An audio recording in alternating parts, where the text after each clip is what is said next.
ജയിക്കുന്ന ആൾക്ക് 1000 രൂപ കൊടുക്കാന്ന് പറഞ്ഞാൽ ഡംബർ ബാർ പുഷപ്പ് ചലഞ്ചിൽ ഒരാൾ 34 ഒരാൾ 30 ആയപ്പോഴത്തേക്ക് കുഴഞ്ഞു പോയി. ഇനി ബാക്കിയുള്ള രണ്ടുപേരും ഞങ്ങളാണ്.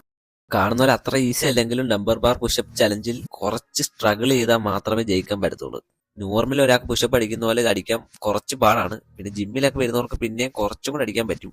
4 സൈഡും നമ്മൾ ഒരേപോലെ ശ്രദ്ധിച്ചില്ലെങ്കിൽ ഏതെങ്കിലും ഒരു സൈഡ് തെന്നി മാറി കഴിഞ്ഞാലും നമുക്ക് മറിഞ്ഞു വീഴുകയും ചെയ്യും, നമുക്ക് ചെറിയ ഇഞ്ചുറി പറ്റുകയും ചെയ്യും.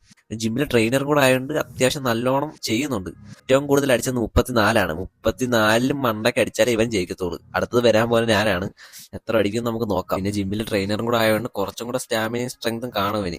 എന്തായാലും ഇതുവരെയും വലിയ കുഴപ്പമില്ല, കുറച്ച് ടയർഡായിട്ടെങ്കിലും വലിയ കുഴപ്പമില്ലാതെ ചെയ്യുന്നുണ്ട്.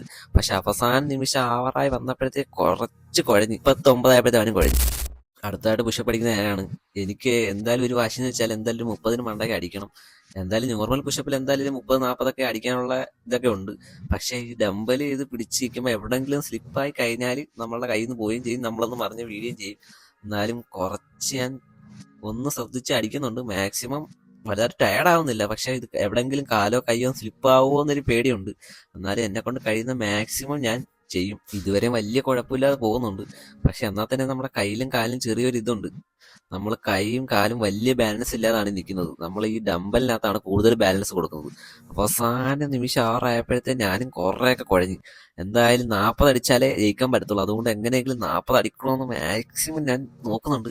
പക്ഷെ 39 അവസാനത്തെ 40 40ാമത്തെ എങ്ങനെയെങ്കിലും അടിച്ചെന്ന് പറഞ്ഞാൽ മതി.